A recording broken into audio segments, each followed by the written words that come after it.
You said that you feel like you're working at Chernobyl. Why do you say that? I make the analogy to Chernobyl because it is very similar to the risk of radiation. It's an invisible risk that trails you.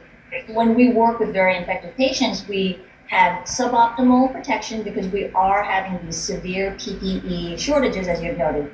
Reusing masks, the current N95 mask that I've been using, I've had for about a week.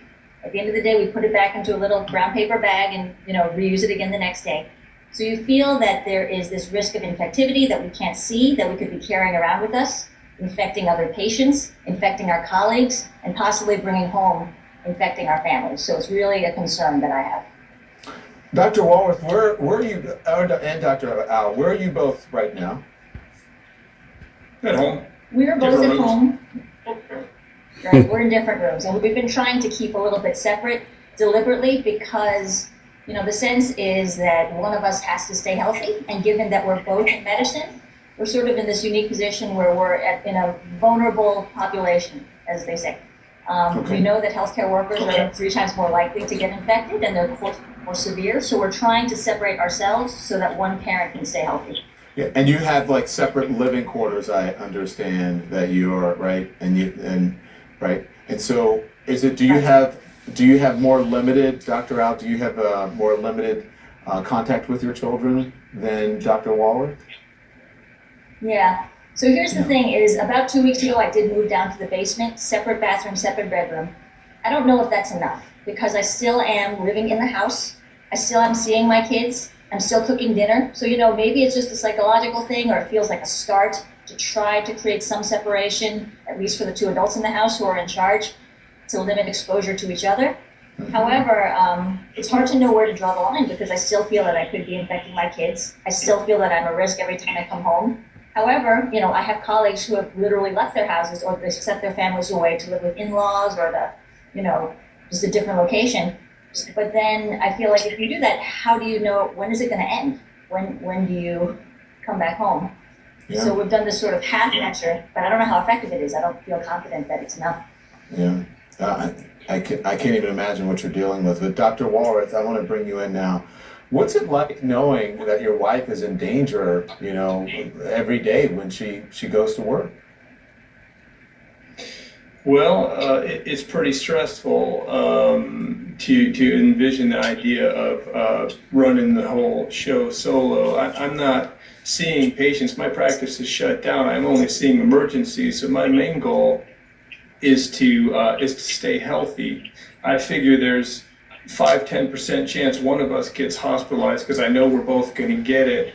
And so maybe a 1-2% chance we're both hospitalized. And my goal is to be hospitalized at a different time than when Michelle's hospitalized. So that's my primary goal. I'm not the hero here. Michelle and people like her who are on the front lines right now reusing their masks are the heroes.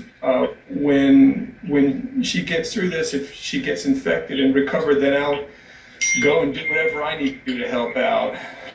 And people at home don't realize this, but the reason some people ask me, why do you look down? I'm looking down because of the monitor, I can see you. I can't see you in the camera. So when I look down, I'm looking at the monitor. So I'm looking at your faces. I mean, this has got to be incredibly hard on you guys as a young married couple. And how old are your kids?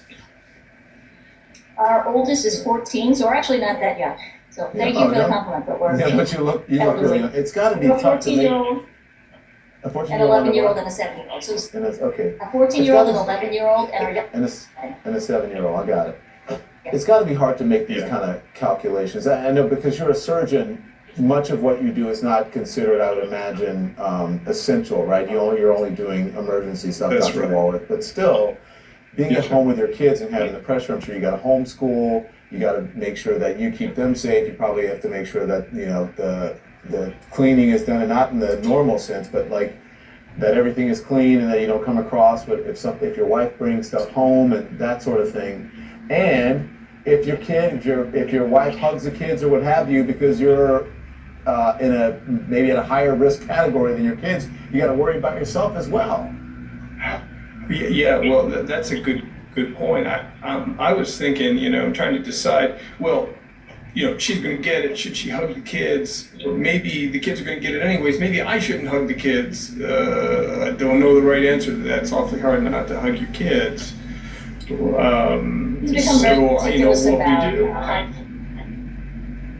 We've become very meticulous about hygiene in the house just to try to minimize this spread and this risk. So we have many bottles of dilute bleach solution everywhere, and basically every time I come home, I shower for the second time, because I shower before I leave work and I shower after I leave work, change clothes twice, wipe down everything in my path, and take the bleach bottle and spray everything that I've touched since entering the house. So, if you told me 3 weeks ago that I'd be doing this, I would have laughed at you because it sounds insane. But at this point, I honestly wonder if it's even enough.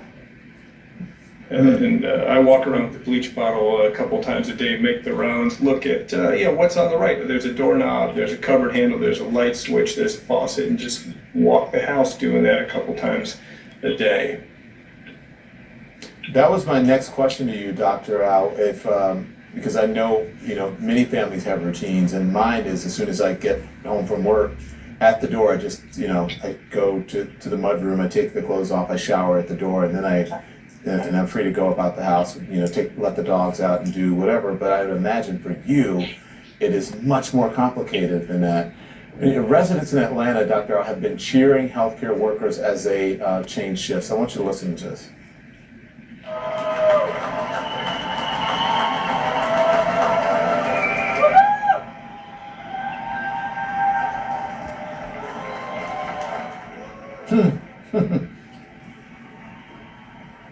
It's really nice. We really do appreciate the support.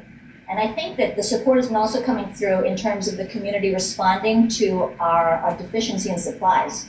So we have talked about these PPE deficiencies. So many members of the community have come out donating everything we could possibly need.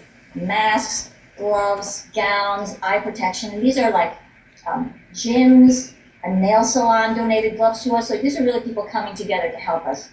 Yeah. What we really need, though, is a larger level response. This is not the level that, while the community helping is heartwarming and it helps incredibly, we really need a higher level, larger federal level response to both increase supply of PPE, which is really the problem. We need to increase our supply, and also to centralize distribution so it can get to where it needs. Because currently hospitals and states and individuals are all competing with each other for the same set of supplies, and it's not getting where it needs to go. It can't be that the loudest voice or the richest hospital gets what it needs, whereas a rural hospital might be underserved. I gotta go. Definitely. Dr. Walworth, if you can, listen, I'm not trying to get in your business, but can you just let people know, for you guys on the front lines, this is hard on your family, hard on your marriage, I'm sure, but can you give us a word, Dr. Walworth, before we go?